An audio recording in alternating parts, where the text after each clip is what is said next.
According to a recent survey, Americans own an average of 19 pairs of shoes. Now, depending on who you are, that number might sound high or low, but I'm going to assume most people here have the privilege of owning at least more than one pair. Now, why is this?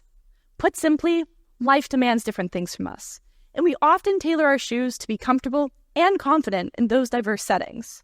You wouldn't wear high heels to run a marathon, flip-flops to walk on ice, or bunny slippers to give a TED Talk. When I walked on stage, what was the first thing you noticed? It could have been my outfit, hairstyle, maybe the outrageous bunny slippers, but most often, my cane is the first thing people notice about me.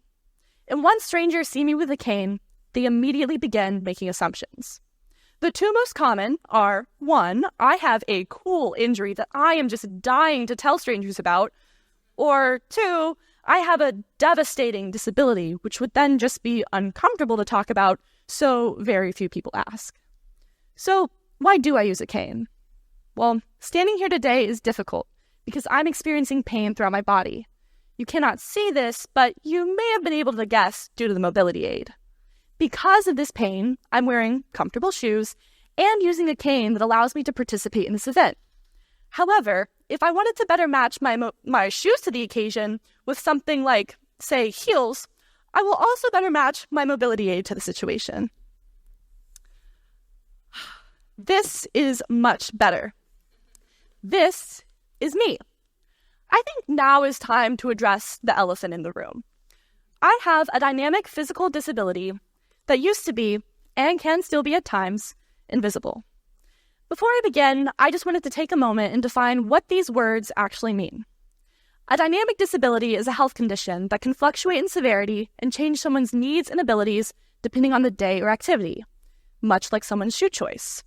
An invisible disability is exactly what it sounds like, a condition that is not immediately apparent, but disabling nonetheless.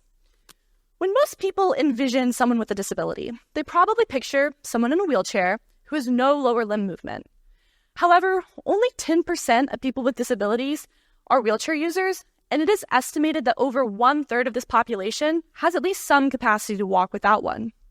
These people are classified as ambulatory wheelchair users, and I fall into this category.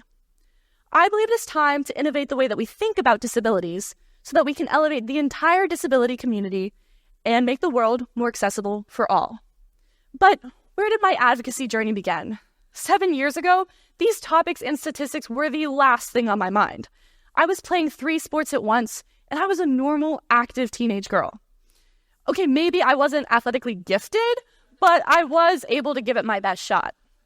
At the time, my impression of disabilities was that they either affected you since birth, or you had to have a major life circumstance that changed everything in an instant. So, when I was 14 and slowly began experiencing chronic pain, then excessive fatigue, and joint dislocations, among other symptoms, my mind did not jump to disability because, on the outside, I was a normal, healthy-appearing girl. In hindsight, my disability is genetic, which means I have technically had it all my life. But patients typically don't begin experiencing symptoms until adolescence. This meant I faced barriers to accessing the healthcare and diagnosis I needed, but also stigma from peers. Most people my age had the same misconceptions that I had before I was diagnosed. So when my doctor prescribed different aids and braces that would rotate on different joints throughout the school year, it was assumed I was doing it for attention or to simply get out of gym. How could I need an aid one day and not the other? Well, why do you change your shoes depending on the weather or where you're going? The only difference is I have to use different aids to be able to participate in certain settings. But why should you care about any of this? Well, 1 in 4 American adults have some type of disability. 1 in 4. That makes disability the largest minority in the world and one of the only minorities that you can join at any time. That means it is extremely likely that almost everyone in this room either has a disability or knows someone who's affected by one.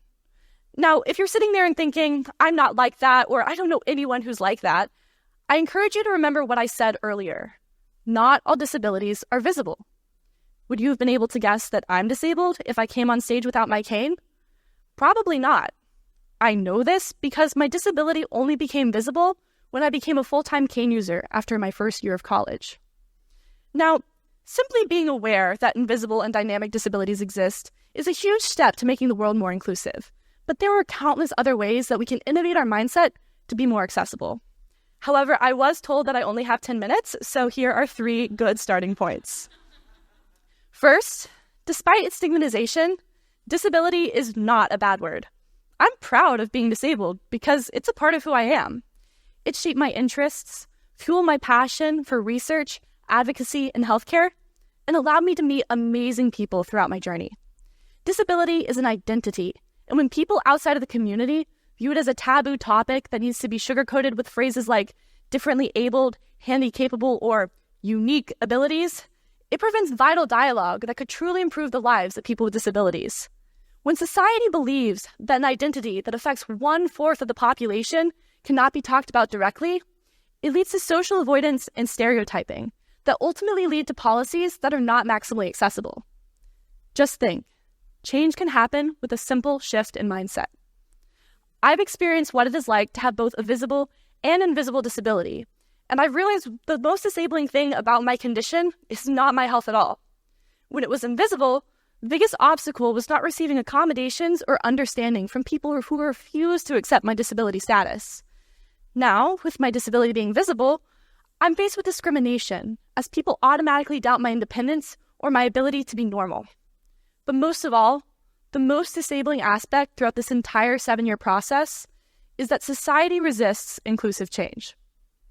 Judy Heumann, who is regarded as the mother of the disability rights movement, once said, "Disability only becomes a tragedy when society fails to provide the things we need to live our lives: job opportunities, barrier-free buildings.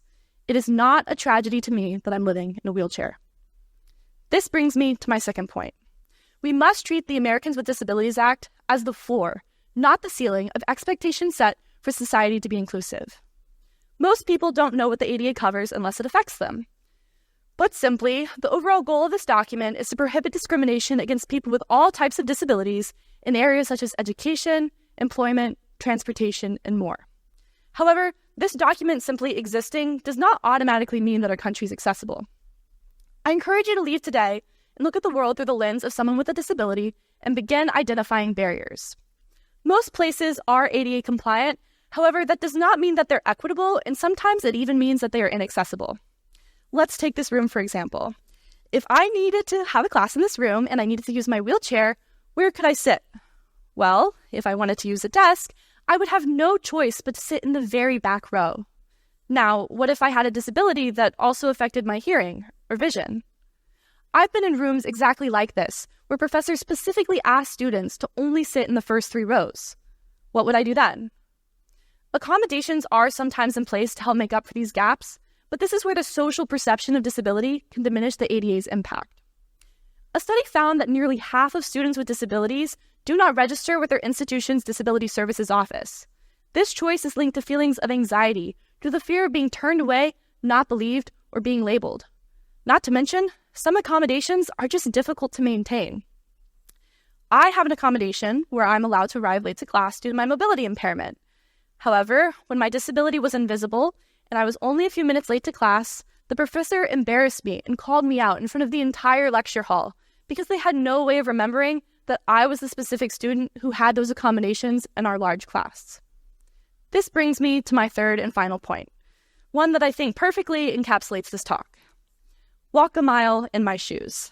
Now, I don't necessarily mean my specific bunny slippers, although they are extremely comfortable and I do highly recommend everyone get a pair. But I hope to encourage each of you to approach each day with compassion and patience for others' experiences, because that small choice can help change someone's day and life for the better. I don't want to be seen as attention-seeking for using a mobility aid. I just want to be able to participate in life with minimal pain. I don't want to be seen as a liar or even a miracle in progress for being able to stand up and walk away from my wheelchair. I just want people to know that invisible and dynamic disabilities exist. But most of all, I don't want to be called an inspiration for just being disabled any more than I want to be called a hero for wearing my slippers on stage. I just want to be remembered for what I have done, not what I have done despite my disability. I will now leave you with this final phrase that I hope you'll reflect on and eventually live by. Treat us like we can, and watch us show you that we will. Thank you.